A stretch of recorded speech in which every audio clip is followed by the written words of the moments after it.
सौम्या एक ब्राह्मण कन्या थी जो अत्यंत रूपवती थी। जब वो विवाह के योग्य हुई तो उसका पिता बनवारी लाल अपनी बेटी के लिए सुयोग्य वर देखने लगा। बनवारी लाल अपनी बेटी को देखने जिस किसी भी योग्य व्यक्ति को घर बुलाता तो वो हर किसी को मना कर देती। एक दिन इन सबसे परेशान हो सौम्या अपने पिता से बोली, पिताजी तुम ये रोज रोज मुझे देखने के लिए लड़कों को घर बुलाना बंद कर दो। मैं अपनी मर्जी अपनी पसंद से लड़का देखकर विवाह करूंगी। सौम्या बनवारी की इकलौती बेटी होने के कारण उसे बहुत प्यारी थी, इसलिए बिना किसी ना नुकर के वो अपनी बेटी की बात मान लेता है।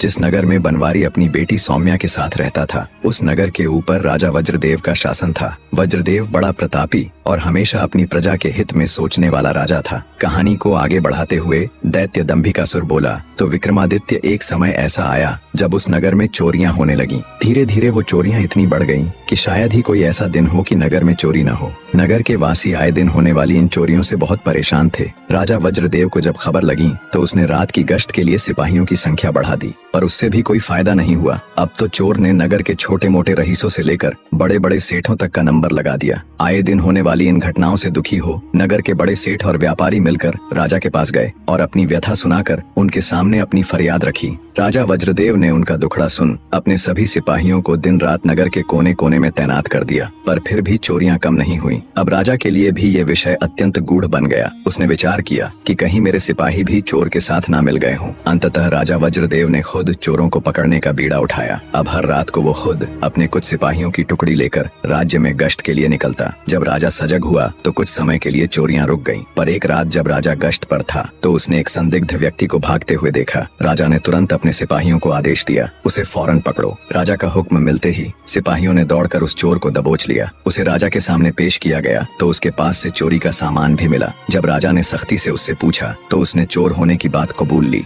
राजा ने क्रोधित होते हुए अपने सिपाहियों को आदेश दिया कि इसे कैद खाने में बंद कर दिया जाए। अगले दिन राजा ने पूरे नगर में ढिंढोरा पिटवा दिया कि चोर पकड़ा गया है। कल उसको सारे शहर में घुमाने के बाद फांसी पर लटका दिया जाएगा। चोर के पकड़े जाने के समाचार पर सारे नगर में खुशी का माहौल हो गया। जब उस चोर को नगर परिक्रमा के लिए निकाला गया तो सारा नगर उसे देखने के लिए टूट पड़ा। स्त्रियां अपने घरों के झरोखों और छतों पर आ गईं। आदमी गलियों में अपने अपने घरों के बाहर खड़े हो गए।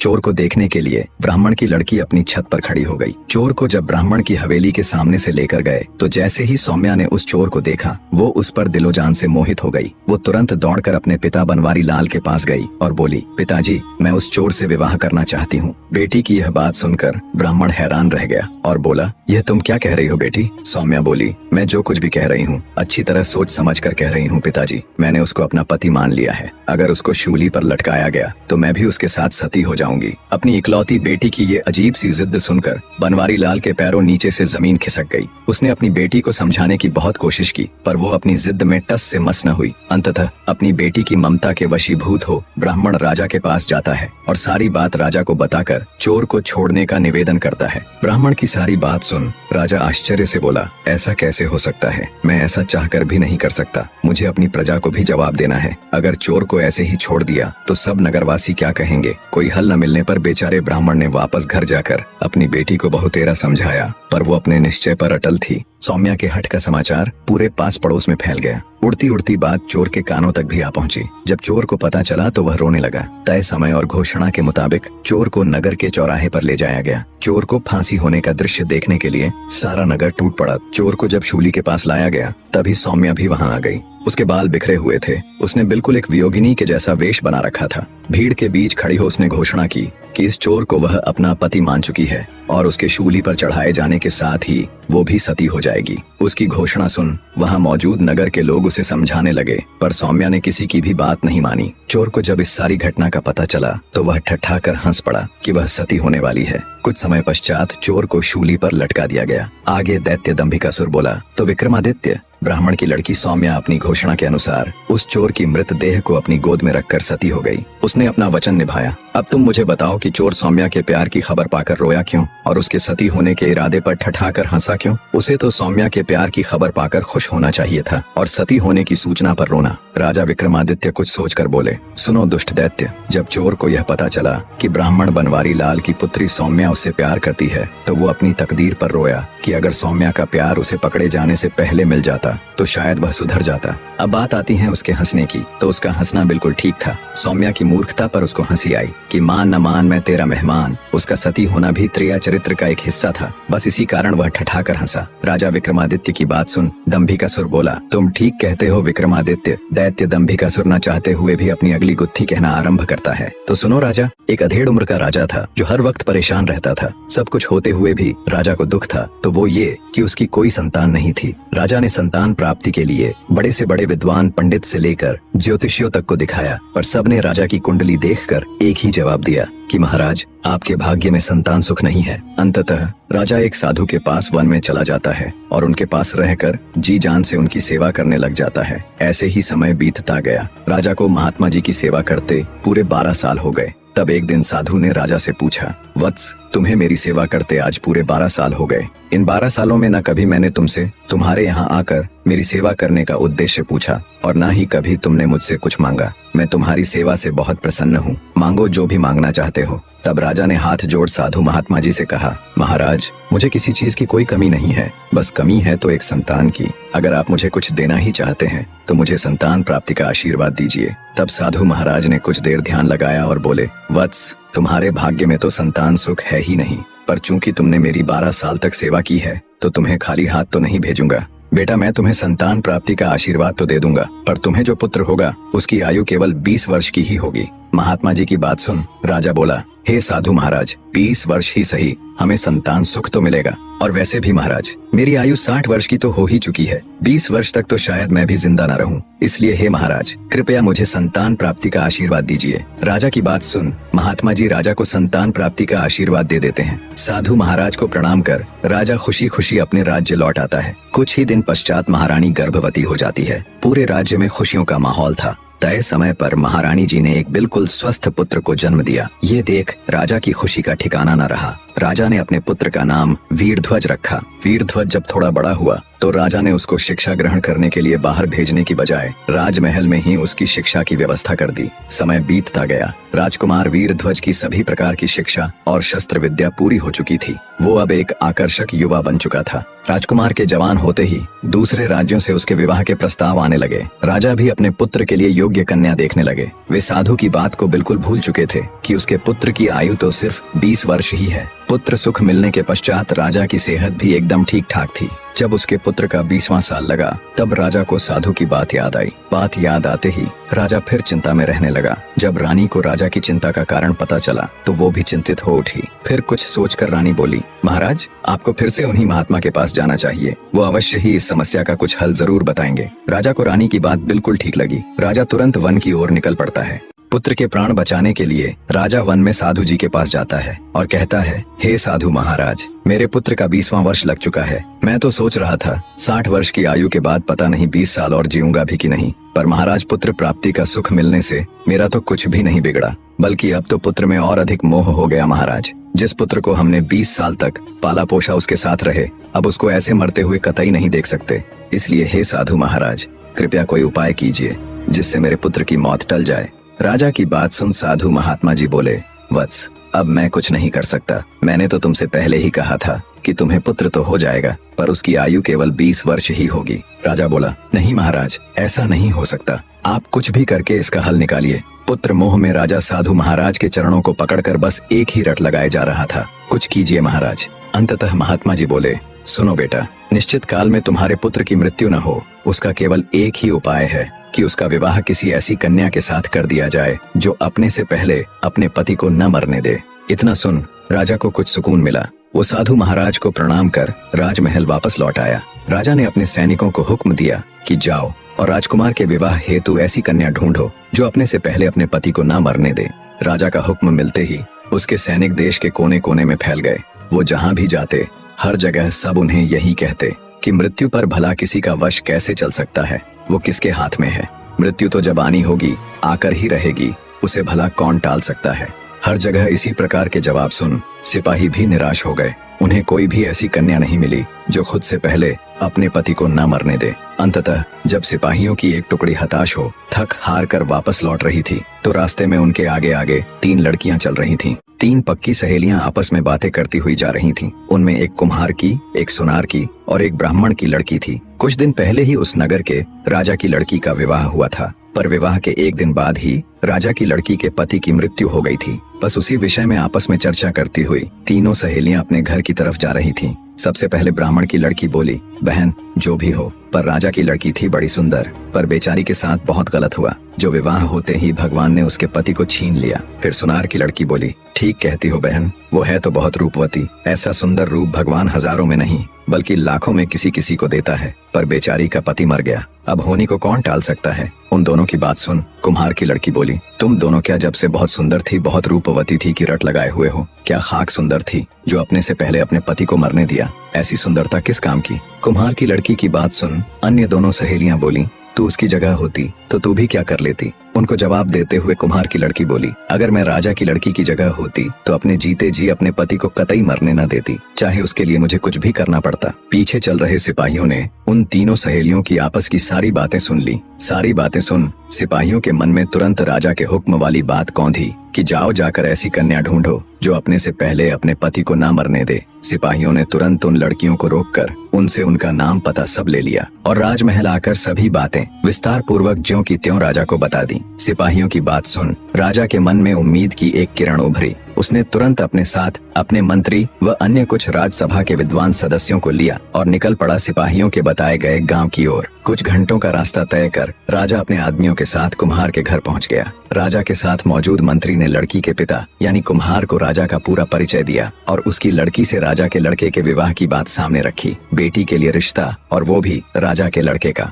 ये बात सुन कुम्हार सन्न रह गया। उसको ऐसे देख मंत्री बोला, क्यों भाई कहाँ खो गए? तब उसने राजा व उसके आदमियों को आदर सत्कार सहित बिठाकर जलपान कराया और भागकर अपने आसपास रहने वाले अपनी जाति के लोगों के पास जाकर जब उन्हें सारी बात बताई तो उनमें कुछ लोगों ने तो मना कर दिया कि हम अपनी लड़की की शादी दूसरी जाति में नहीं करेंगे, चाहे वो कोई भी हो। पर तभी जाति के कुछ समझदार बुजुर्ग बोले, क्या पागलों जैसी बातें कर रहे हो तुम? अरे राजा के लड़के का रिश्ता आया है, ये बात हमारे लिए किसी सपने या किसी खजाने से कम नहीं है। जरा सोच कर देखो मूर्खो, हमारा भी राजपाट में हिस्सा होगा, हमें भी राज परिवार के साथ जोड़कर देखा जाएगा। बुजुर्ग कुम्हार की बात सभी के दिमाग में बैठ गई। सबकी सहमति पाकर कुम्हार अपनी बेटी को राजा के लड़के के साथ ब्याहने के लिए खुशी खुशी राजी हो गया। राजा ने लड़के के 20वें जन्मदिन यानी जिस दिन उसकी मृत्यु होनी थी उसी दिन को शादी के लिए चुना। दोनों तरफ से विवाह की तैयारियां जोरों शोरों से होने लगी। दिन बीते और आखिर वो दिन आ ही गया जब राजा के लड़के का विवाह कुम्हार की बेटी के साथ होना था। विवाह से ठीक पहले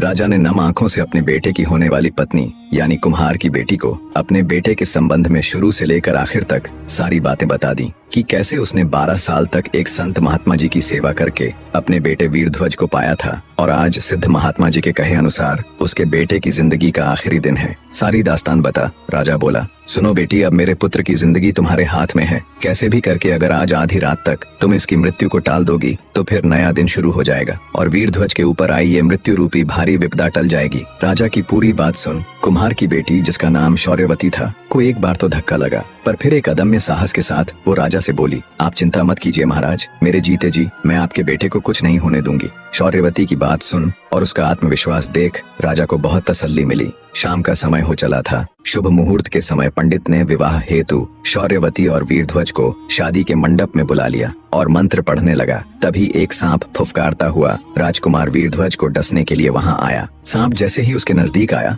तो चौकन्नी होकर बैठी शौर्यवती की नजर उस पर पड़ गई। उसे समझते देर न लगी कि ये सांप उसके पति को खाने के लिए ही यहाँ आया है। उसने अपना हाथ आगे बढ़ाया और सांप को पकड़कर उसके मुख को अपने एक पैर के नीचे दबाकर बैठ गई। ईश्वर की मर्जी कहो या उनका चमत्कार, वहाँ मौजूद किसी भी व्यक्ति की नजर उस सांप पर नहीं पड़ी। कुम्हार की बेटी सांप के मुख को अपने एक पैर के नीचे दबाकर बैठी रही। कुछ देर बाद उस सांप की पत्नी वहाँ आई और कुम्हार की लड़की से बोली, मेरे पति को तुम क्यों अपने पैर के नीचे दबाकर बैठी हो? कृपया उसे छोड़ दो, अन्यथा इस हालत में उसके प्राण निकल जाएंगे। नागिन की बात सुन शौर्यवती बोली, तुम्हारा पति यहाँ किसी की भलाई में थोड़े ही ना आया था, वो मेरे पति को डसकर उसके प्राण हरने के लिए यहाँ आया था। अगर मैंने उसे छोड़ा तो वो फिर से मेरे पति को डसने की कोशिश करेगा। तब नागिन बोली, नहीं, अब वो ऐसा नहीं करेगा, मैं वचन देती हूँ, तुम्हारे छोड़ते ही मैं अपने पति को यहाँ से लेकर चली जाऊंगी। पर तुम्हारे पति की मृत्यु तो आज निश्चित है, ऐसे नहीं तो किसी और रूप में सही। नागिन के वचन भरने पर शौर्यवती ने सांप के मुख के ऊपर से अपना पैर हटाकर उसे आजाद कर दिया।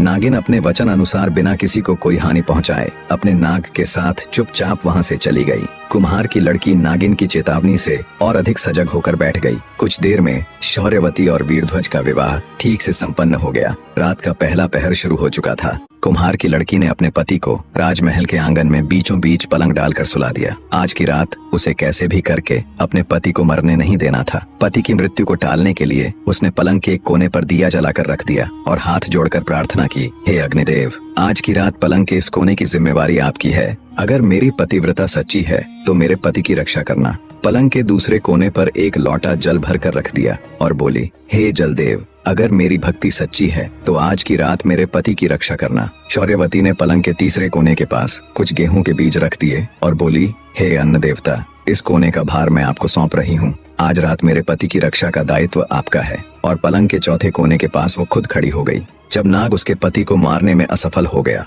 तो अब की बार धर्मराज ने राजा के लड़के के प्राण हरने के लिए खुद बेमाता को भेजा। कहानी को बीच में रोककर आपको बताता चलूं कि बेमाता भी धर्मराज की एक खास इकाई है। जैसे यमराज और यम के दूत होते हैं, कहते हैं बेमाता का लिखा हुआ कोई भी नहीं टाल सकता। बेमाता जब राजा के लड़के के प्राण लेने आई तो उसे पलंग के पहले कोने पर अग्निदेव का पहरा मिला। बेमाता को देख अग्निदेव बोले, अगर तुम मेरे ऊपर से जाकर राजा के लड़के के प्राण हरोगी तो मेरा तो कोई आदर मान ही नहीं रहेगा। मैं ही हूँ जो जीने से लेकर मृत्यु तक हर व्यक्ति को पवित्र करता हूँ। अगर तुम मेरा निरादर करके उसके प्राण लोगी तो मेरा तो अस्तित्व ही खत्म हो जाएगा। फिर बेमाता पलंग के दूसरे कोने के पास जाती है तो वहाँ उसे जल देवता मिलते हैं। वो भी वही बात कहते हैं, अगर तुम मेरा निरादर करके राजा के लड़के के प्राण हरोगी तो कौन मुझे देवता मानेगा, मेरा तो अस्तित्व ही मिट जाएगा।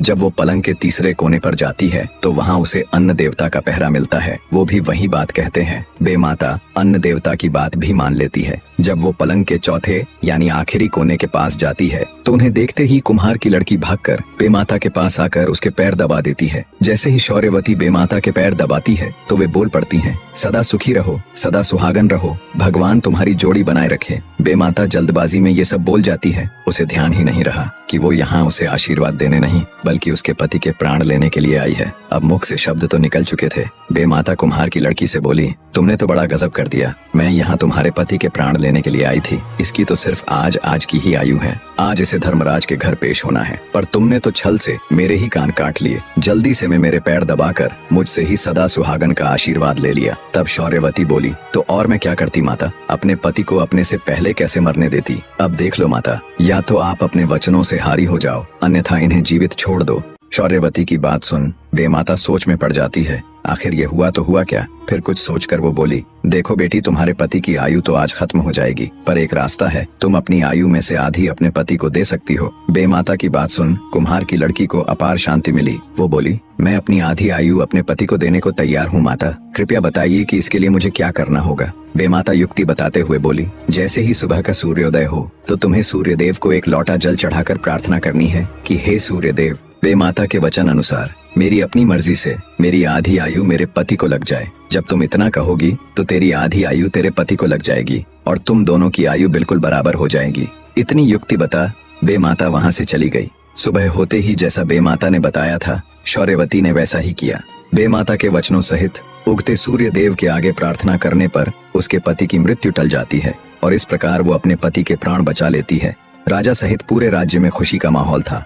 कहते हैं जब से ही सदा सुहागन का आशीर्वाद चलता आ रहा है और जब से ही कुम्हार जाति को राजवंश का हिस्सा मानते हुए प्रजापति कहकर पुकारा जाता है। इतनी कहानी कह दैत्य दंभिकासुर राजा विक्रमादित्य से बोले, अब तुम मुझे ये बताओ राजा विक्रमादित्य, राजा के लड़के की रक्षा कर रहे चारों में से कौन बड़ा, अग्निदेव, जलदेव, अन्न देवता या फिर वो कुम्हार की लड़की। दंभिकासुर की बात का मुस्कुराकर जवाब देते हुए राजा विक्रमादित्य बोले, ये तो बहुत आसान सा सवाल है दुष्ट राक्षस। भले ही वे तीनों देवता हो, भले ही उनको पूजा जाता हो, भले ही उनका कद बहुत ऊंचा हो, पर यहाँ तो कुम्हार की लड़की उनसे भी बड़ी हो गई, जिसने न केवल अपने पति की जिंदगी बचाने के लिए ठाना बल्कि स्वयं की आधी जिंदगी देकर उसे मृत्यु से बचाकर अपनी ठानी हुई बात को पूरा भी करके दिखाया। इसलिए वो देवताओं से भी बड़ी हो गई। राजा विक्रमादित्य की बात सुन दैत्य दंभिकासुर बड़ा हताश सा होकर बोला, तुमने ठीक कहा विक्रमादित्य। हर सवाल का जवाब दैत्य दंभिकासुर को एक साधारण इंसान बना रहा था। दंभिकासुर को चुप देख राजा विक्रमादित्य बोले, पूछो दुष्ट राक्षस अपना अगला सवाल, अब तुम्हारे पास जीने के लिए ज्यादा वक्त नहीं है। राजा विक्रमादित्य की बात सुन दैत्य दंभिकासुर बोला, विक्रमादित्य, माना कि तुम बुद्धि में तेज हो, पर अब भी मेरे 2 सवाल बचे हैं, याद है ना? एक भी गलत जवाब और तुम्हारा खेल खत्म। मेरी अगली गुत्थी सुनो विक्रमादित्य। शशिबाला जैसे ही जवान हुई उसके रूप यौवन के चर्चे दूर दूर तक फैल गए। एक तो शशिबाला कंचनपुर नरेश की इकलौती संतान थी, दूसरा वो इतनी खूबसूरत थी कि कोई अगर पल भर के लिए भी उसे देख ले तो पूरी जिंदगी भुला न सके। अत्यधिक सुंदर और इकलौती संतान होने के कारण आस पड़ोस तथा दूर दराज के राज्यों से राजकुमारों के रिश्ते उसके लिए आने लगे। राजकुमारी के लिए इतने रिश्तों को देख एक ओर तो कंचनपुर नरेश अत्यंत प्रसन्न थे, पर दूसरी ओर स्तब्ध भी थे कि राजकुमारी के लिए किस रिश्ते को स्वीकारे और किसको ठुकराए। आखिर उन्होंने राजकुमारी शशिबाला से ही हर रिश्ते पर विचार विमर्श करना शुरू कर दिया, मगर राजकुमारी ने उनमें से किसी भी रिश्ते को स्वीकार नहीं किया। धीरे धीरे समय गुजरने लगा। कंचनपुर नरेश को चिंता सताने लगी कि एक से बढ़कर एक राजकुमार का रिश्ता आ रहा है,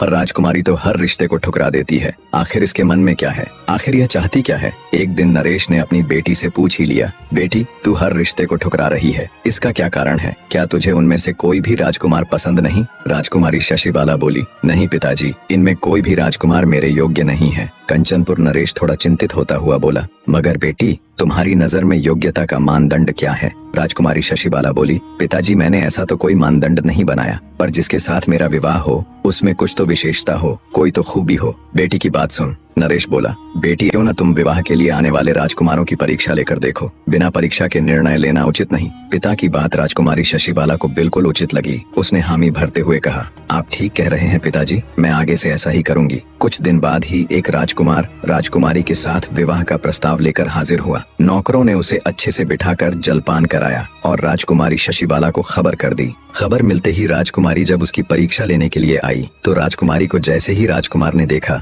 वो स्तब्ध होकर उसकी सुंदरता को देखता रह गया। आते ही राजकुमारी ने भी एक नजर राजकुमार को देखा और बोली, तुम में ऐसा क्या विशेष गुण है जो मुझसे विवाह करना चाहते हो? राजकुमार बड़े आत्मविश्वास के साथ बोला, मैं त्रिकालदर्शी हूँ, मैंने सालों वन में कठिन तप करके एक सिद्ध योगी से इस विद्या को ग्रहण किया है। मैं किसी का भी भूत भविष्य और वर्तमान बिल्कुल ठीक ठीक बता सकता हूँ। राजकुमार की बात सुन राजकुमारी बोली, ओह ऐसा है तो क्यों ना तुम मेरा भविष्य बताओ। फिर कुछ सोचकर राजकुमारी रुक गई और बोली, नहीं नहीं, भविष्य को भविष्य ही रहने दो, तुम मुझे मेरे भूतकाल के बारे में कुछ बताओ। राजकुमारी के इतना कहने पर राजकुमार ने कुछ देर ध्यान लगाया, फिर बोला, राजकुमारी जी, आपने अभी तक बहुत से राजकुमारों के विवाह प्रस्ताव ठुकराए हैं और अंततः आप अपने पिता के कहने पर राजकुमारों की परीक्षा लेने को राजी हुई हो। राजकुमार की बात सुन राजकुमारी उसकी विशेषता से प्रभावित होती हुई बोली, तुमने बिल्कुल सही कहा, मुझे तुम्हारी विशेषता वाकई में बहुत दिलचस्प लगी, पर मुझे सोचने के लिए थोड़ा समय चाहिए, तब तक आप अतिथि गृह में ठहरें। राजकुमारी के सौंदर्य की चर्चा सुन उससे विवाह करने को उत्सुक एक और महारथी राजकुमार राजमहल आया। राजकुमारी शशिबाला ने उससे भी सवाल किया कि तुम्हारे अंदर ऐसी क्या खूबी है जो मैं तुम्हारे साथ विवाह करूं? राजकुमारी को जवाब देते हुए राजकुमार बोला, मैंने सालों तपस्या करके अद्भुत ज्ञान हासिल किया है। उस ज्ञान के बलबूते पर मैंने एक ऐसे दिव्य रथ का निर्माण किया है जिसे कहीं भी जाने के लिए घंटे नहीं बल्कि कुछ पल ही लगते हैं। मेरे द्वारा बनाया गया रथ न सिर्फ धरती पर बल्कि पहाड़ और समुद्र से लेकर आकाश तक में कहीं भी जा सकता है, वो भी बस कुछ ही पलों में। राजकुमारी शशिबाला उस राजकुमार की विशेषता से भी बहुत प्रभावित हुई। पहले की तरह राजकुमारी ने उस राजकुमार से भी सोचने के लिए थोड़ा समय मांगा और उसे भी अतिथि गृह में ठहरा दिया। राजकुमारी शशिबाला गहरी सोच में थी कि इन दोनों में से वो किसके साथ विवाह करे। दोनों की ही विशेषताओं ने उसे बहुत प्रभावित किया। ऐसे ही 2 दिन का समय बीत जाता है। राजकुमारी फैसला नहीं कर पा रही थी कि तभी राजकुमारी से विवाह इच्छित एक और महारथी राजकुमार राजमहल में पधारा। राजकुमारी शशिबाला ने उसके सामने भी वही प्रश्न दोहराया। राजकुमार ने बड़ी शालीनता से जवाब दिया, राजकुमारी जी, मैंने सालों कठिन अभ्यास करके भाला चलाने में ऐसी कुशलता प्राप्त कर ली है कि मैं अगर आंख बंद करके भी अपने भाले से किसी पर वार करूं तो सामने वाला कितना भी शक्तिशाली क्यों ना हो, मेरे एक ही वार में ढेर हो जाएगा। राजकुमारी शशिबाला उस महारथी राजकुमार की विशेषता से भी बहुत प्रभावित हुई। राजकुमारी ने बाकी राजकुमारों की तरह उसे भी अतिथि गृह में ठहरा दिया और अपने पिता के साथ सलाह मशवरा करके अपना निर्णय देने के लिए एक निश्चित दिन मुकर्रर कर दिया। राजकुमारी इसी बीच तीनों राजकुमारों के विषय में गंभीरता से सोचती रही। आखिर निर्णय का दिन आ गया। निश्चित तिथि पर तीनों राजकुमार बन ठन कर राज दरबार में उपस्थित हुए। सभी सभासद भी जिज्ञासावश ये जानने के लिए कि राजकुमारी किसको अपना वर चुनेगी राजसभा में आ चुके थे, किंतु राजकुमारी अभी तक नहीं आई थी। तभी कुछ सेविकाओं ने आकर बताया कि राजकुमारी अपने कक्ष में नहीं है। यह सुनते ही पूरे दरबार में खलबली मच गई। राजा के आदेश पर महल का चप्पा चप्पा छाना गया, मगर राजकुमारी का कहीं पता न चला। जल्दी ही यह खबर पूरे राज्य में फैल गई। हर तरफ शोक के बादल छा गए। सबके मुख पर एक ही सवाल था कि राजकुमारी आखिर गई गई तो गई कहाँ। लोग राजकुमारी के इस प्रकार गायब होने को लेकर तरह तरह की अटकलें लगाने लगे। तभी कंचनपुर नरेश को उस राजकुमार का ध्यान आया जिसने अपने आप को त्रिकालदर्शी बताया था। राजा तुरंत उनके पास गया और बोला, राजकुमार, क्या तुम अपनी विद्या के द्वारा पता करके बता सकते हो कि राजकुमारी इस समय कहाँ है? राजकुमार बोला, अवश्य बता सकता हूँ महाराज। उसने तुरंत कुछ समय के लिए ध्यान किया और बोला, महाराज, एक राक्षस राजकुमारी की सुंदरता से अभिभूत होकर उसे उठा ले गया है। उसका महल पहाड़ियों के बीच बड़े ही दुर्गम स्थल में बना हुआ है। राजा को जब ये बात उस त्रिकालदर्शी राजकुमार ने बताई तो उसके पैरों नीचे से जमीन खिसक गई। राजा गहरी सोच में पड़ गया। तभी दूसरा यानी दिव्य रथ वाला राजकुमार राजा के पास आया और बोला, आप चिंता मत कीजिए महाराज, चाहे उस राक्षस का ठिकाना कितनी ही दुर्गम पहाड़ियों में क्यों ना हो, मेरा दिव्य रथ पल भर में ही हमें वहाँ पहुँचा देगा। अब सवाल ये रह गया कि उस खूंखार राक्षस का सामना कौन करेगा। तब तीसरा राजकुमार, जिसे अपने भाले पर पूर्ण विश्वास था, सामने आया और बोला, महाराज, आप चिंता मत कीजिए, उस राक्षस से मैं निपट लूंगा। राजा से आज्ञा ले तुरंत तीनों राजकुमार दिव्य रथ में बैठकर राक्षस के ठिकाने पर जा पहुँचे। भाले वाले महारथी राजकुमार ने जब राक्षस को देखा तो उसने अपनी पूरी ताकत से राक्षस को भाला फेंक कर मारा। महारथी राजकुमार का प्रहार इतना तेज था कि उसके द्वारा छोड़ा गया भाला राक्षस की छाती को चीरते हुए उसके सीने के पार हो गया, जिससे तुरंत राक्षस के प्राण पखेरु उड़ गए। राजकुमारों ने राजकुमारी को अपने साथ रथ में बिठा लिया और कुछ ही पलों में वो सकुशल राजमहल पहुंच गए। राजकुमारी शशिबाला को बिल्कुल ठीक ठाक देख राजा सहित पूरी प्रजा में खुशी की लहर दौड़ गई। राजा ने तीनों राजकुमारों का हाथ जोड़कर शुक्रिया किया। फिर से सभा बैठाई गई। सभी सभासद और राजकुमार अपने अपने स्थान पर बैठ गए। इतनी कहानी कह दैत्य दंभिकासुर बोला, बताओ विक्रमादित्य, उन तीनों में से राजकुमारी किसको अपना वर चुनेगी? कुछ देर विचार कर राजा विक्रमादित्य बोले, राजकुमारी शशिबाला उस भाले वाले महारथी राजकुमार को अपना वर चुनेगी। राजा विक्रमादित्य की बात सुन दैत्य दंभिकासुर बोला, ऐसा क्यों विक्रमादित्य? क्योंकि राजकुमारी को बचाने में तो तीनों ही राजकुमारों का हाथ था। फिर राजकुमारी उस महारथी राजकुमार को ही क्यों चुनेगी? क्या सिर्फ इसलिए कि उसने उस राक्षस का वध किया था? राजा विक्रमादित्य बोले, नहीं कपटी राक्षस, त्रिकालदर्शी राजकुमार को न चुनने का कारण ये था कि अगर वो राजकुमारी का पता न भी लगाता तो भी राजा की फौज 2-4 दिन में उसका पता लगा ही लेती। अब बात आती है दिव्य रथ वाले राजकुमार को न चुनने के कारण की, तो रास्ता भले ही कितना भी दुर्गम था, देर से ही सही पर राजा के लोग उस राक्षस के ठिकाने पर पहुंच तो जाते ही। अब बात आती है उस महारथी राजकुमार को चुनने की वजह की, तो राजकुमारी के पास एक नहीं बल्कि इसके 2 मुख्य कारण थे। पहला तो ये कि राक्षस का पता लगाना और उस तक पहुंचना तो संभव था, पर राजा के पास ऐसा कोई भी योद्धा नहीं था जो राक्षस का सामना कर सके। और दूसरा और सबसे मुख्य कारण ये कि राजकुमारी राजा की इकलौती संतान थी, तो उसे पति के रूप में एक ऐसा शक्तिशाली व्यक्ति चाहिए था जो उसके पिता के पूरे राज्य को भी संभाल सके, जो कि वो महारथी राजकुमार पूर्ण रूप से था। विक्रमादित्य की बात सुन दैत्य दंभिकासुर बोला, तुमने ठीक कहा विक्रमादित्य। दैत्य दंभिकासुर ना चाहते हुए भी अपनी आखिरी यानी 7वीं गुत्थी सुनाना आरंभ करता है। तो सुनो राजा। एक बला की खूबसूरत लड़की कुएं पर पानी भर रही थी। नगर नरेश जब उधर से गुजरा तो उसकी नजर उस नवयौवना पर पड़ गई। इतनी सुंदर नारी राजा ने अपने पूरे जीवन काल में नहीं देखी थी। पास जा जब राजा ने उस लड़की से उसका नाम पता पूछना चाहा तो बिना कोई उत्तर दिए वो चुपचाप वहाँ से भाग गई। मंत्रमुग्ध सा हो राजा भी अपने घोड़े पर बैठ लड़की के पीछे पीछे हो लिया। सहमी हुई लड़की भागकर अपने घर में घुस गई और अपने पिता से बोली, पिताजी, कोई अनजान व्यक्ति मेरे पीछे पीछे आ रहा है। लड़की का पिता जब तक कुछ समझ पाता तब तक राजा भी उस लड़की के पीछे पीछे उसके घर के अंदर आ गया। जब लड़की के पिता ने राजा को देखा तो उसने तुरंत राजा को पहचान लिया। व्यक्ति हाथ जोड़कर बोला, महाराज, एक गरीब के घर आपका कैसे आना हुआ? राजा बोला, अगर तुम्हें कोई परेशानी ना हो तो मैं तुम्हारी बेटी के साथ विवाह करना चाहता हूँ। राजा की बात सुन हैरान ब्राह्मण बोला, महाराज, भला मुझे क्या परेशानी होगी? उल्टा मैं तो बहुत खुश हूँ कि मेरी बेटी रानी बनेगी। दूसरे कक्ष में खड़ी ब्राह्मण कन्या ने जब सारी बात सुनी तो वो भी शर्मा गई। ब्राह्मण ने खुशी खुशी तुरंत सारा ताम झाम कर अपनी बेटी का विवाह राजा के साथ कर दिया। राजा अपनी नवविवाहिता पत्नी को अपने साथ घोड़े पर बैठा राजमहल की तरफ चल पड़ा। चलते चलते रात का समय हो गया और रास्ते में एक घना जंगल लगता था। जब राजा उस जंगल में से निकलने लगा तो ब्राह्मण कन्या बोली, महाराज, मुझे बहुत जोरों की प्यास लगी है। रानी की बात सुन राजा घोड़ा रोककर आसपास कोई पानी का कुआं, कोई झरना खोजने लगा। उसी जंगल में एक खूंखार आदमखोर दानव रहता था। जब भी कोई उस जंगल से गुजरता तो दानव को आदम यानी मनुष्य की महक आ जाती थी। कई दिनों के भूखे आदमखोर को जब मानव गंध आई तो वो खिल उठा और तेजी से गंध की दिशा में बढ़ने लगा। कुछ ही समय में दानव रानी के पास जा पहुंचा। रानी ने जब अपने सामने एक खूंखार आदमखोर दानव को देखा तो उसकी चीख निकल गई। पानी खोजने गया राजा रानी की चीख सुनते ही घबरा गया और तुरंत भागकर वापस आया। देखा तो उसकी नवविवाहिता पत्नी एक खूंखार दानव की कैद में है। राजा हाथ जोड़कर रानी को छोड़ने के लिए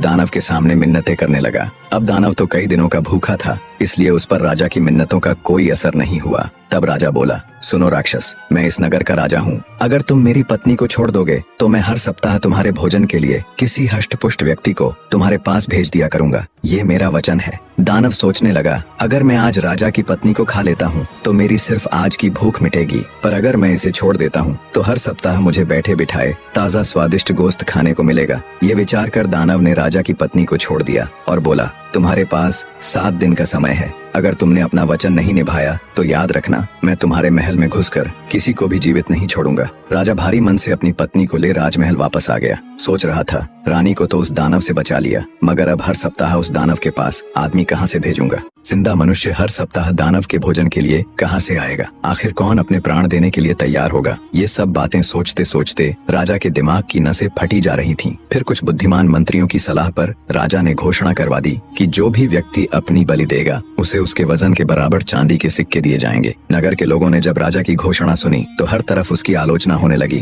कैसा राजा है ये, जो अपनी ही प्रजा के लोगों को मौत के मुंह में धकेल रहा है? भला कौन मूर्ख होगा जो धन के बदले अपने प्राण देने को तैयार होगा? और वैसे भी मरने के बाद धन किस काम का? ऐसे ही दिन बीतने लगे, कोई भी व्यक्ति राजा की शर्त मानने को आगे नहीं आया। राजा की चिंता हर खत्म होते दिन के साथ बढ़ती जा रही थी। दानव को दिए वचन में अब बस 2 ही दिन शेष थे। राजा के नगर में एक घर भीखा का भी था। भीखा के परिवार में उसका पिता, उसकी पत्नी और 2 बच्चे थे। भीखा मेहनत मजदूरी करके बड़ी ही मुश्किल परिस्थितियों में अपने परिवार का लालन पालन करने की नाकाम कोशिश कर रहा था, क्योंकि हर रोज उसे काम भी नहीं मिलता था। परिवार की स्थिति इतनी दयनीय थी कि जिस दिन भीखा को काम नहीं मिलता उस दिन परिवार के सदस्यों को भूखा ही सोना पड़ता। भीखा के बाप ने भीखा को राजा की घोषणा के बारे में बताकर उसे राजा के पास जाने की सलाह दी। पिता के मुख से ऐसी बात सुन भीखा का हृदय मारे दुख के छलनी हो गया, पर बेचारा करता भी तो क्या। वो पिता की बात से सहमत हो गया और अत्यंत भारी हृदय से राजा के पास चला जाता है और कहता है, मैं उस दानव के पास जाने के लिए तैयार हूँ। भीखा की बात सुन राजा को कुछ शांति मिली।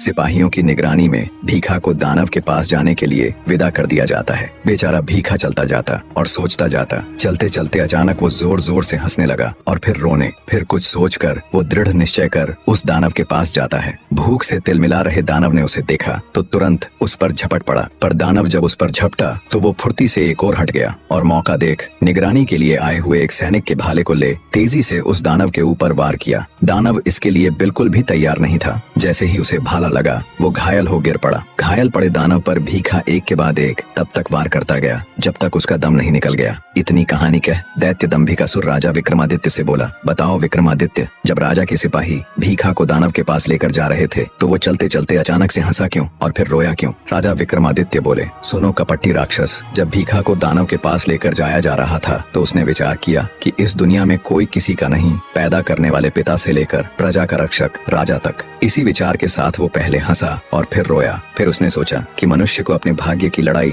स्वयं ही लड़नी पड़ती है। बस इसी बात ने उसे प्रेरणा दी और वो उस आदमखोर दानव से भिड़ गया और विजयी हुआ। विक्रमादित्य का जवाब सुन दंभिकासुर बोला, तू वाकई में बड़ा बुद्धिमान है विक्रमादित्य, पर अफसोस इस बात का है कि अब तू मेरे हाथों मरने वाला है। आखिर कैसे अंत हुआ दैत्य दंभिकासुर का? जब राजा विक्रमादित्य दैत्य दंभिकासुर के 7वें यानी आखिरी प्रश्न का उत्तर देते हैं तभी आकाश में जोर से बिजली की गर्जन हुई और दंभिकासुर के गले में देवताओं के वरदान स्वरूप पहनी गई हड्डियों की माला धूमिल होते हुए गायब हो गई। देवताओं का दिया वरदान खत्म हो चुका था। ये देख एक बार तो दैत्य हिचकिचाया। अपनी विशाल गदा को उठाकर गर्जना करते हुए दंभिकासुर बोला, तू वाकई में बड़ा बुद्धिमान है विक्रमादित्य, पर अफसोस इस बात का है कि तू अब मेरे हाथों मरने वाला है। तू क्या समझता था कि मैं देवताओं के वरदान के सहारे जिंदा हूँ? नहीं, अरे तेरे जैसे कीड़े को मसलने के लिए मुझे किसी वरदान की आवश्यकता नहीं। दैत्य दंभिकासुर की बात सुन राजा विक्रमादित्य भी चौकस हो अपनी तलवार संभाल लेते हैं और कहते हैं, दुष्ट राक्षस, वरदान टूटा पर तेरा अहंकार नहीं।